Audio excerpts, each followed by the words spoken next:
رہتا ہے۔ تو یہ بھی میں آپ کو بتا دوں، یہ ایک مسئلہ بھی ہے اور سرکار غوث پاک کی کرامت بھی ہے۔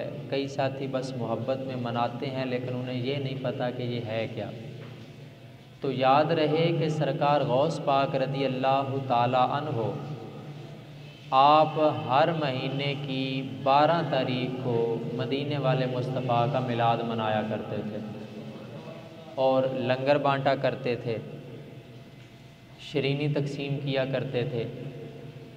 تو حضور علیہ الصلوۃ والسلام نے ایک روایت یہ ہے کہ حضور نے خواب میں سرکار غوث پاک کو یہ بشارت دی کہ میرے بیٹے عبد القادر، تو نے بڑی محبت سے میرا میلاد ساری زندگی ہر مہینے منایا ہے، تو جا تیرے نانا کی تجھے بشارت ہے کہ جہاں جہاں میرا میلاد ہوتا رہے گا وہاں وہاں تیری 11ویں بھی منائی جاتی رہے گی۔ ایک تو یہ، اور دوسرا یہ کہ ہر مہینے کی 11 تاریخ کو سرکار غوث پاک رضی اللہ تعالی عنہ مدارس کے طلباء کو، غریبوں کو، فقیروں کو بلا کے یہ لنگر بانٹا کرتے تھے، تقسیم کیا کرتے تھے۔ تو آپ کے وصال کے بعد آپ کے مریدین نے اس سلسلے کو جاری و ساری رکھا، جو کہ آج تک جاری ہے، بلکہ ہم چلے جائیں گے لیکن صبح قیامت تک سرکار غوث پاک کا لنگر اسی طرح چلتا رہے گا۔ تو بات یہی ہے کہ جنہوں نے اس مالک کو راضی کیا، پھر مالک ان کے ذکر کرواتا ہے۔ جو میں نے آج آیت تلاوت کی ہے وہ بھی اسی حوالے سے کی ہے۔ اگر آپ سبحان اللہ سنائیں تو پھر میں قرآن اپنے محبت بھرے انداز میں پڑھتا ہوں۔ ایک بار اور محبت سے فرما دیں۔ مالک نے قرآن مجید کے اندر ارشاد فرمایا فَاذْكُرُونِی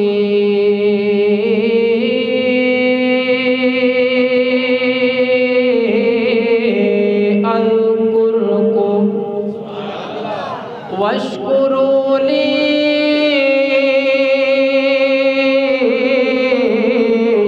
وَلَا تَکْفُرُونَ۔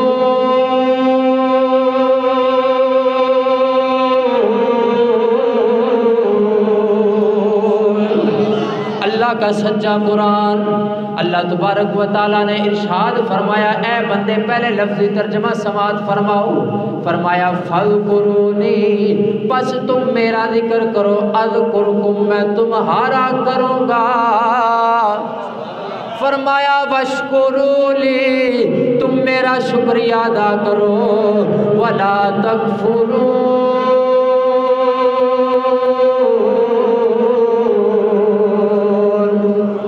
اور شکریہ ادا کرو، نا شکری نہ کرو، کہیں کافر نہ ہو جاؤ۔ یہ اللہ کا سچا قرآن۔ اب ذرا میرے جناب والا موضوع کے اوپر غور کیجئے گا، قرآن کی آیت کے اوپر غور کیجئے۔ ہر ایک چیز کا کوئی نہ کوئی مقصد، ہم انسان، ہم مخلوق، ہم نے جو بھی چیز بنائی کسی نہ کسی مقصد کے لیے بنائی۔ جناب والا یہ ممبر تھا کہ مولوی صاحب، امام صاحب، خطیب صاحب اونچا بیٹھے، سارے لوگوں کو آواز سنائیں، یہ سپیکر، یہ مائک، تاکہ آواز کو خوبصورت کر کے لوگوں تک پہنچایا جائے، دور دراز تک پہنچایا جائے، موبائل احباب سے رابطہ کے لیے، یہ ہیٹر جناب والا گرمائش کے لیے، اے سی ٹھنڈک کے لیے۔ ہم انسانوں نے جو بھی چیز بنائی، ہر چیز کا کوئی نہ کوئی مقصد، اسی طرح میرے رب نے جو بھی چیز بنائی ہر چیز کا کوئی نہ کوئی مقصد۔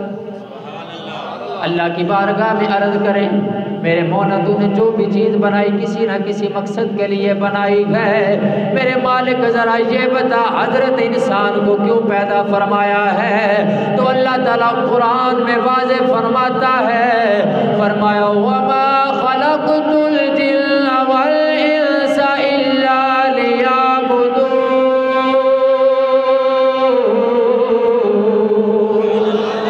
کہ میں نے حضرت انسان کو اور جن کو اس لیے پیدا کیا یہ میری عبادت کرے۔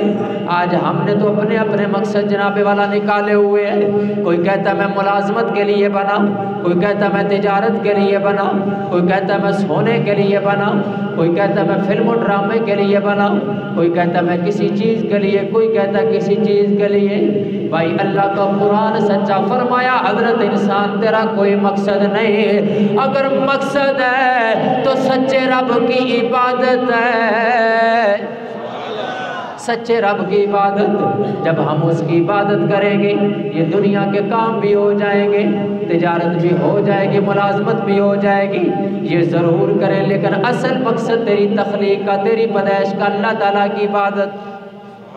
سب سے پہلے اس کی بارگاہ میں اپنے آپ کو جھکانا، اپنے ماتھے کو جھکانا، اس کی بندگی کرنا، اس کی تسبیح بیان کرنا، اس کی حمد بیان کرنا ہے۔ حضرت انسان کا مقصد یہ اللہ تعالیٰ کی عبادت، لیکن اس کے باوجود میرے رب کی شان دیکھیے، میرے رب کریم کی جناب والا شان دیکھیے۔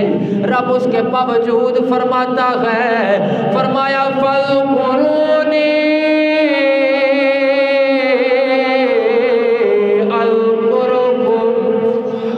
میرے بندے تیرا مقصد میری عبادت ہے، لیکن اس کے باوجود اگر تو میری عبادت کرے گا، تو بندہ ہو کے میرا ذکر کر، میں خدا ہو کے تیرا ذکر کروں گا۔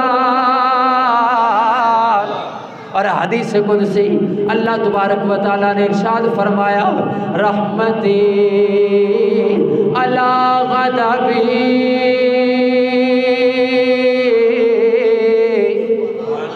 فرمایا سبقت رحمتی علی غضبی، میری رحمت میرے غضب کے اوپر غالب آ جاتی ہے۔ کیا مانا کہ جناب والا جتنا بھی غضب آ جائے، لیکن جب اللہ تبارک و تعالیٰ اپنی رحمت اوپر لے کے آتا ہے، اپنا اللہ اپنی رحمت کی بارش کرتا ہے، تو رب فرماتا ہے سارا کا سارا غضب ختم ہو جاتا ہے، رحمت ہی رحمت ہو جاتی ہے۔ وہ اللہ تبارک و تعالیٰ نے فرمایا بندے تو میرا ذکر کر، میں تیرا ذکر کروں گا۔ اور جن کا ہم ذکر کر رہے ہیں سرکار غوث پاک، حدیث قدسی بھی یہ ہے، جناب والا حضور کا فرمان بھی یہ ہے، سرکار غوث پاک نے بھی اس آیت کی جو تفسیر فرمائی، آپ فرماتے ہیں اوے اللہ کے بندے، جب تم بندہ ہو کر فرش پہ بیٹھ کے اللہ کا ذکر کرتا ہے، اللہ عرش مولا کی بلندیوں کے اوپر تیرا ذکر کرتا ہے۔ اوے بندے جب تم بندوں میں بیٹھ کے رب کا ذکر کرتا ہے، تو اللہ انبیاء اور فرشتوں کی جماعت میں بیٹھ کے تیرا ذکر کرتا ہے۔ اوے بندے جب تو زندہ رہ کے اللہ کا ذکر کرتا رہتا ہے، تو اللہ مرنے کے بعد بھی تیرے ذکر کے چشمے جاری فرما دیتا ہے۔ جو بندہ زندہ رہ کے کرتا ہے ذکر، تو اللہ مرنے کے بعد اس کے ذکر کے چشمے جاری فرما دیتا ہے۔ یہ آج جناب والا غوث پاک ہو رہی، آج فرید ہو رہی، آج داتا ہو رہی، آج معین الدین ہو رہی، اور ابھی حال ہی میں جناب والا پوری دنیا کو اوپر رضوی ہو رہی۔ ایسے نہیں او یارو، دنیا جھوٹی ہو سکتے گئے، پروفیسر ڈاکٹر مولوی پیر جھوٹے ہو سکتے گئے، میرے اللہ کا قرآن بھی سچا، مصطفیٰ کا فرمان بھی سچا۔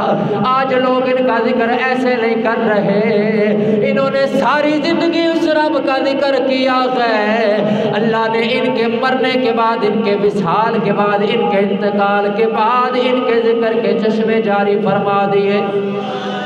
حضرت بابا فرید الدین، جن کی نگری کا میں نسگ میں نوکر میں خادم، جن کی نگری کے میں ٹکڑے کھا کے آج اس قابل ہوا، سرکار کے ممبر کے اوپر بیٹھ گیا، سرکار کے مصلی کے اوپر آپ احباب محبت فرماتے ہیں، آپ کا عرس لگا ہوا ہے، لوگ آئے، آج بھی جب لوگ جاتے ہیں تو نعرہ لگاتے ہیں، بتاؤ کیا لگاتے ہیں؟ ہاں اونچا بولو، ہاں یہ نعرہ لگتا، حق فرید یا فرید، حق فرید یا فرید، نعرہ لگتا، آج بھی لگ رہا ہے۔ آپ کو عرس لگا ہوا، پیر میر علی شاہ صاحب رحمت اللہ تعالیٰ علیہ کا زمانہ، آپ حضرت بابا فرید الدین کے عرس میں آئے، کسی نے کہا جناب آپ بھی نعرے لگا رہے ہیں حق فرید یا فرید، لوگ بھی نعرے لگا رہے ہیں حق فرید یا فرید، اعتراض کرنے والے ہر دور میں آئے، آگے کہا جناب نعرے تو مالکوں کے ہوتے ہیں، آپ فرید کر رہے، فرمایا تو میرے اوپر اعتراض کرتا ہے، اس وقت تو ہمیں پیدا کرنے والا خدا بھی فرید کر رہا ہے۔ جناب رب وہ خدا، وہ مالک، وہ پالک، وہ رازق، وہ فرید فرید کرے، یہ تو ہمارا کام ہے، ہم رب رب کریں، ہم کریم کریم کریں، ہم اللہ اللہ کریں، ہم رحیم رحیم کریں، لیکن رب فرید فرید یہ کیسے ہو سکتا ہے؟ فرمایا میں قرآن سے ثابت کر سکتا ہوں۔ جی قرآن سے کیسے ثابت کریں گے؟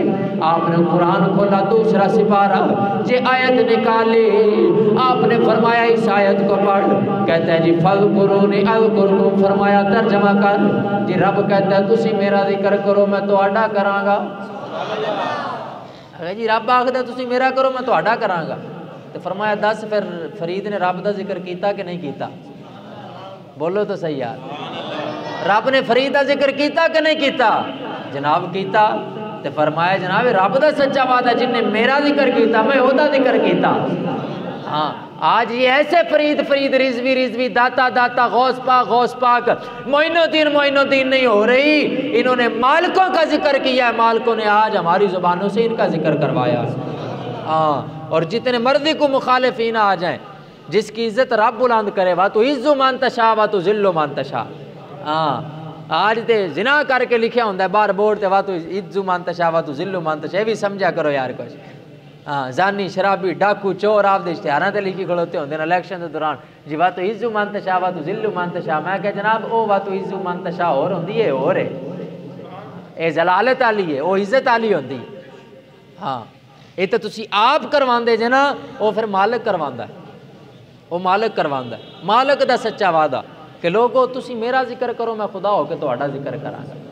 تے آج ایسے ہی کئی صدیاں گزرنے کے بعد آج گلی گلی، کوچا کوچا، کریا کریا، نگر نگر سرکار غوث پاک کی 11ویں کی محفلیں سج رہی ہیں، لنگر بانٹا جا رہا ہے، کھایا جا رہا ہے، کھلایا جا رہا ہے۔ ایسے کھایا کھلایا نہیں جا رہا، انہوں نے اپنی زندگی میں کھلایا ہے۔ اللہ تبارک و تعالیٰ نے ان کے نام کا قیامت تک یہ لنگر جاری فرما دیا۔ آج کریا کریا، نگر نگر، ایسے نہیں ہو رہی۔ سرکار غوث پاک رضی اللہ تعالیٰ، سبحان اللہ، آپ کا دور ہے، آپ کے شاگرد، آپ کے خلفاء آپ کے سامنے بیٹھے ہیں۔ آپ نے فرمایا کہ آج سارے کے سارے بغداد شہر میں پھیل جاؤ۔ حضور کیا کرنا ہے؟ فرمایا آج جتنے بھی تمہیں چور نظر آئیں، ڈاکو نظر آئیں، زانی نظر آئیں، شرابی نظر آئیں، رشوت خور نظر آئیں، کسی بھی گناہ میں جو بھی ملوث نظر آئے، آج ساروں کو پکڑ کے میرے پاس لے آؤ۔ سرکار غوث پاک کا زمانہ ہے، اور اس وقت بادشاہ تھا منصور، اس میں بھی جرت نہیں تھی کہ سرکار غوث پاک کے سپاہیوں کو یا مریدوں کو یا درویشوں کو روک سکے، وہ بھی کانپنے لگ جاتے تھے۔ ہاں یار اللہ کا ولی یہ کہہ رہے، ہاں جی وہ اور تھے یہ اور ہیں جناب۔ وہاں پہ تو ایسے لوگوں کی قدر کی جاتی تھی، محراب و منبر کے اوپر بیٹھنے والوں کی، یہ اور یہ یزیدیوں کا دور ہے۔ حضرت سرکار غوث پاک رضی اللہ تعالیٰ عنہ، آپ کے مرید گئے، شہر میں پھیل گئے، بازار میں پھیل گئے، اور جو بھی کچھ چور زانی ڈکیٹ نظر آتا ہے پکڑ پکڑ کے سرکار غوث پاک کے پاس لا رہے ہیں، اور وہ سارے کانپنے لگے کہ پتہ نہیں آج کیا بنے گا۔ لیکن وہ سرکار غوث پاک تھے، آپ نے دسترخوان سجایا، فرمایا سارے بیٹھ جو، کھانا لگا دیا، فرمایا کھانا کھاؤ۔ وہ ڈر رہے ہیں، ادھر سرکار غوث پاک نے ہاتھ اٹھائے، عرض کی مولا تیرے بندے عبد القادر کی دعوت کے اوپر آئے ہیں، مولا یہ آیا کوئی زانی ہے، کوئی شرابی ہے، کوئی چور ہے، کوئی ڈکیٹ ہے، کوئی رشوت خور ہے، اللہ یہ آئے ہیں تو گناہگار ہیں، اب ان کے گناہوں کا نہ دیکھ، عبد القادر کے دسترخوان اور دامن کو دیکھ، اللہ سب کے دل کی دنیا بدل دے۔ تاریخ گواہ ہے، آئے تھے تو گناہگار تھے، جب واپس گئے تو سارے کے سارے ولی اللہ بن کے گئے۔ ہاں جی یہ تھے میرے سرکار غوث پاک۔ اللہ یا رسول اللہ، یا غوث اعظم، یا غوث اعظم، تاجدار ختم نبوت، جہاں بھی نعرہ لگے یہ ضرور لگایا کریں، تاجدار ختم نبوت۔ ہاں یہ تھے سرکار غوث پاک رضی اللہ تعالیٰ عنہ۔ اور ایک دن آپ تشریف فرما تھے، آپ کا ایک مرید آیا، رمضان شریف کا مہینہ ہے، آپ کا مرید آیا، آ کے کہتا ہے حضور آپ کی افطاری میرے پاس ہے، فرمایا میں آؤں گا۔ دوسرا آیا، حضور میرے پاس ہے، فرمایا میں بھی آؤں گا، میں تیرے پاس آؤں گا۔ پھر مدرسے کے طلباء آ گئے، حضور آپ نے افطاری ہمارے پاس کرنی ہے، آپ نے کہا جی میں آؤں گا۔ آپ کے پاس آپ کا درویش بیٹھا تھا، آپ نے 40 دعوتیں ایک ہی دن میں ایک ہی وقت میں قبول فرما لی اور سب کو کہا میں آؤں گا۔ وہ پریشان ہوا تو اسے بتانا نہیں پڑا کہ حضور میں پریشان ہوں یا میرے دل میں یہ پیدا ہو رہا ہے، یہ کیفیات ہیں کہ آپ 40 جگہ پہ کے اوپر ایک ہی وقت میں ایک ہی ٹائم میں ایک افطاری پہ کیسے پہنچیں گے؟ سرکار غوث پاک رضی اللہ تعالیٰ عنہ نے اس کی کیفیت دیکھی، فرمایا پریشان کیوں ہو رہا ہے؟ ارے کہ حضور پریشان ہوں تو اور کیا کروں، 40 دعوتیں ہیں، ایک افطاری ہے، ایک ہی وقت ہے، آپ کیسے پہنچیں گے؟ آپ نے فرمایا آنکھیں بند کر۔ سامنے پیپل کا درخت تھا، آنکھیں بند کی اس نے، فرمایا اب آنکھیں کھول۔ جب آنکھیں کھولی تو پیپل کے ایک ایک پتے کے اوپر سرکار غوث پاک اپنا تخت سجا کے بیٹھے ہوئے ہیں، وہ قدموں میں گر گیا۔ حضور اگر پیپل کے ایک ایک پتے کے اوپر آپ جلوہ گر ہو سکتے ہیں تو یقیناً 40 مریدوں کے پاس بھی آپ جلوہ گر ہو سکتے ہیں۔ یہ تھے سرکار غوث پاک رضی اللہ تعالیٰ عنہ۔ اور آپ کہ اس وقت یہ سوشل میڈیا کا، پرنٹ میڈیا کا، الیکٹرانک میڈیا کا یا ٹیلی ویژن کا یہ دور نہیں تھا۔ سرکار غوث پاک رضی اللہ تعالیٰ عنہ جب آپ واعظ فرمایا کرتے تھے، خطبہ دیا کرتے تھے تو لاکھوں کا مجمع ہوتا تھا آپ کے دور میں، اور لوگ صبح فجر کے بعد ہی آ کے بیٹھنا شروع ہو جاتے تھے۔ ایک بابا جی سویرے صبح فجر کے بعد ہی بیٹھ گئے کہ کہیں مجھے پھر جگہ نہ ملے یا پیچھے ملے، کوشش ہوتی تھی۔ اور یہ بھی یاد میں بار دیگر آپ کو بھی گزارش کرتا ہوں کہ کوشش کیا کریں آپ ممبر کے پاس آ کے بیٹھا کریں، اگر پہلے والے جو احباب آ جاتے ہیں پیچھے نہ بیٹھا کریں، آپ کوشش کیا کریں آگے آ کے بیٹھا کریں۔ ایک تو مسئلہ بھی ہے کہ بعد والے کو پھر پھلانگنا پڑتا، دوسرا حضور علیہ الصلوۃ والسلام نے ارشاد فرمایا جو بندہ میرے ممبر کے جتنا قریب بیٹھتا ہے کل قیامت کے دن اتنا میرے نزدیک ہوگا۔ ہاں اس لیے سے آگے بیٹھا کریں، یہ مولوی امجد سعیدی کے لیے نہ آگے بیٹھا کریں، سرکار کے ممبر کے لیے آگے بیٹھا کریں۔ ہاں قریب قریب آج ہمارے ہاں یہ ماحول بن چکا ہے، وہ محفل ہو، وہ جمعہ ہو، وہ کل خوانی ہو، وہ ختم ہو تو احباب جناب پیچھے بیٹھتے ہیں، مولوی کو یا نعت خواں کو یا نقیب کو وہ کہنا پڑتا ہے جناب آگے آ جاؤ، آگے آ جاؤ۔ یار یہ تو خوش بختی ہوتی ہے، اگر پہلے آپ آ گئے تو آگے تشریف لے آیا کریں، یہ جتنا قریب بیٹھا کریں گے اتنا قیامت کے دن حضور کا قرب ملے گا۔ ہاں تو سرکار غوث پاک رضی اللہ تعالیٰ عنہ، آپ کا ایک مرید بزرگ ہے بابا جی، صبح 7 کے بعد نماز کے بعد ہی آ کے مسجد میں بیٹھ گیا، تو جمعے کا ٹائم ہو گیا، مجمع لگا ہوا ہے، سرکار غوث پاک واعظ فرما رہے ہیں۔ اب سرکار غوث پاک رضی اللہ تعالیٰ عنہ اچانک واعظ آپ نے روکا اور واعظ کے بعد آپ بابا جی کے سر کے اوپر ہاتھ رکھا، تھوڑی دیر سر کے اوپر ہاتھ رکھا، پھر واپس تشریف لے آئے۔ واعظ ہو گیا، جمعہ بھی ہو گیا، جمعے کے بعد مرید بیٹھے، شاگرد بیٹھے، محبین بیٹھے، عرض کی حضور ساری چیزیں سمجھ میں آتی ہیں لیکن آپ دوران تقریر، دوران واعظ، دوران خطاب آپ ممبر سے نیچے اترے، وہ بابا جی کے سر کے اوپر ہاتھ رکھا، کچھ دیر رکھنے کے بعد آپ واپس تشریف لے گئے، حضور اس میں کیا حکمت تھی؟ تو سرکار غوث پاک مسکرائے، فرمایا اس کا جواب میں نہیں دوں گا، اس کا جواب وہ بابا ہی دے گا۔ بابا جی سے پوچھا تو بابا جی کہنے لگے بات یہ ہے کہ میں بات سننے کے لیے صبح ہی آ گیا تھا اور ادھر بیٹھا ہوا تھا، تو اس دوران نا مجھے ابھی تقریر کے دوران قضائے حاجت ہو گئی، پیشاب آ گیا یا پخانہ آ گیا، تو اب اتنی تیزی سے آیا کہ اگر میں اٹھ کے جاتا تھا تو لوگ بھی پلید ہوتے تھے اور مسجد بھی پلید ہوتی تھی، اور اگر ادھر بھی نہیں بیٹھا جا رہا، ادھر بیٹھتا تھا پھر بھی تنگ تھا، پریشان تھا کیا کروں؟ تو اسی دوران سرکار غوث پاک نے میرے سر کے اوپر ہاتھ رکھا، سر کے اوپر ہاتھ رکھا، مجھے یوں محسوس ہوا جیسے میں جنگلوں میں پھر رہا ہوں، جیسے میں ورانے میں پھر رہا ہوں۔ میں نے وہاں پیخانہ کیا، پیشاب کیا، پھر وضو کیا اور دیکھا تو میں ادھر مسجد میں بیٹھا ہوا ہے۔ یہ تھے سرکار غوث پاک رضی اللہ تعالیٰ۔ اور حضرت سرکار غوث پاک رضی اللہ تعالیٰ عنہ آپ کا مشہور واقعہ ہے وہ والا جو اکثر قوالیوں میں چلا پھر رہا ہوتا ہے، یہ بسوں میں بھی، رکشوں کے اوپر بھی، ویگنوں میں بھی چلا پھر رہا ہوتا ہے، لوگ بھی گھروں میں چلاتے ہیں، وہ بیڑی والا 12 سال کے بعد جو بیڑی ڈوبی۔ آج لوگ اعتراض کرتے ہیں جی وہ کیسے 12 سال کے بعد آ گئی، یہ سمجھ سے بالا تر ہے۔ میں نے کہا کرامت ہوتی وہ ہے جو اس میں نہ آئے، کرامت کو صرف ماننا پڑتا ہے، نبی کا معجزہ اور ولی کی کرامت وہ صرف ماننی پڑتی ہے، اس کے لیے دلیلیں نہیں چاہیے ہوتی۔ ہاں وہ صرف کرامت ہوتی ہے وہ ہے جو عقل میں نہ آئے، معجزہ ہوتا ہی وہ ہے جو سمجھ میں نہ آئے۔ نبی کا معجزہ اور ولی کی کرامت یہ سمجھ میں آنے والی چیزیں نہیں ہیں۔ ہاں اگر پھر بھی کسی کو اعتراض ہے تو گجرات میں شاہ دولہ والی سرکار، شاہ دولہ سرکار جو ہے یہ وہی دولہ ہے کہ جس کو سرکار غوث پاک نے 12 سال کے بعد ترایا تھا۔ گجرات میں شاہ دولہ سرکار ہے، مزار شریف ہے، یہ وہی دولہ ہے، یہ وہی مائی کا بیٹا ہے جس کو 12 سال کے بعد حضرت سرکار غوث پاک نے دریا سے ترایا تھا۔ ہاں بیڑی مائی، آپ دریا کے کنارے جا رہے ہیں، مائی پریشان، آپ نے پوچھا مائی صاحبہ پریشان کیوں بیٹھی ہے؟ عرض کہ حضور پریشان نہ ہو تو اور کیا کروں، 12 سال ہو گئے بیٹے کے غم میں رو رہی ہوں، ماں مایوتی ہے، کوئی 1 دن روتا ہے، کوئی 2 دن روتا ہے، کوئی مہینہ، کوئی ہفتہ، کوئی سال، لیکن جناب والا ماں کی زندگی ہوتی ہے، اگر بیٹا چھوڑ کے چلا جائے یا بیٹی چلی جائے ماں ساری زندگی یاد کر کے روتی ہے۔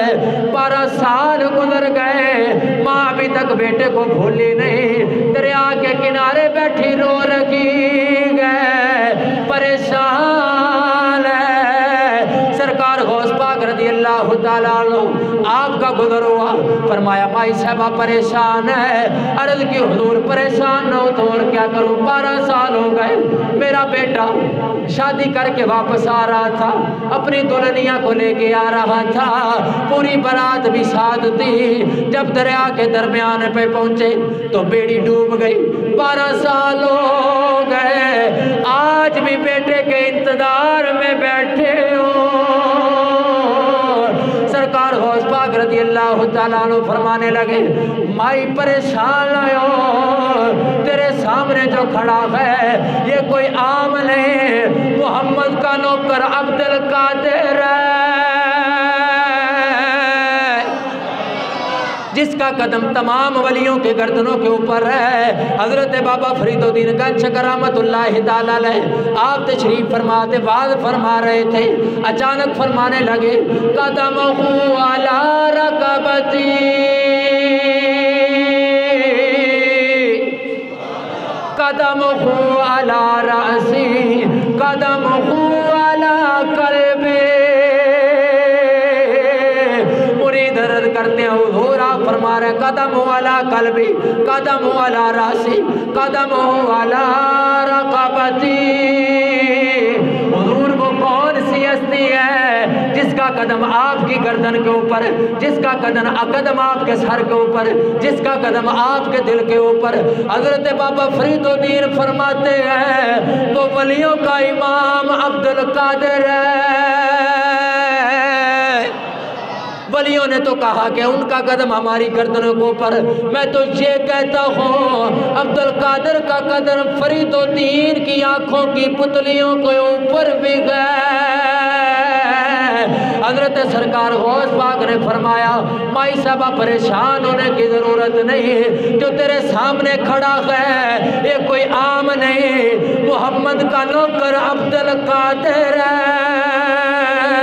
حسنی حسینی شہزادہ ہے، گھر چلی جا میرے نام کی جا کے، میرے نانا جان کے نام کی جا کے تو جناب والا نیاز پکا، نیاز پکانا تیرا کام ہے، تیرے بیٹے کو واپس کرنا محمد کے نوکر کا کام ہے۔ اور تاریخ گواہ اماں نے ادھر نیاز پکا کے بانٹی گئے، ادھر جناب والا اس کا بیٹا اور ساری کی ساری برات دولہا دلہن سمیت اماں کے گھر پہنچے گئے۔ اسی لیے میاں صاحب فرماتے ہیں غوث اعظم شاخ جلانے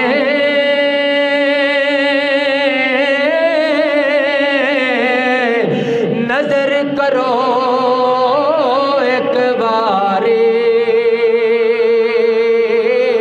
تیرے نام دا اے ورد وظیفہ اوے ملے خلقت ساری۔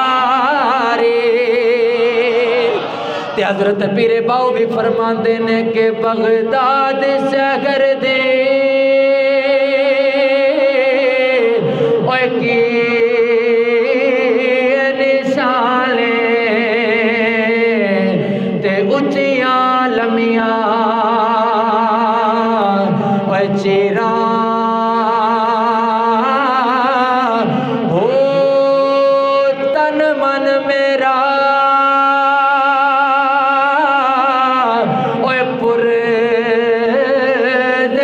پرزے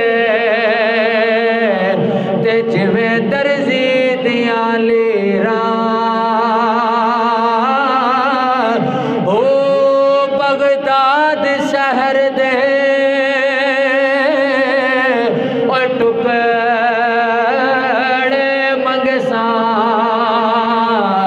تے کرسا میرا اوے میرا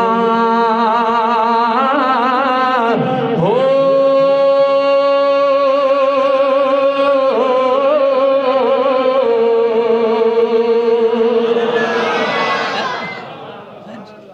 یہ بھی فرما دے اللہ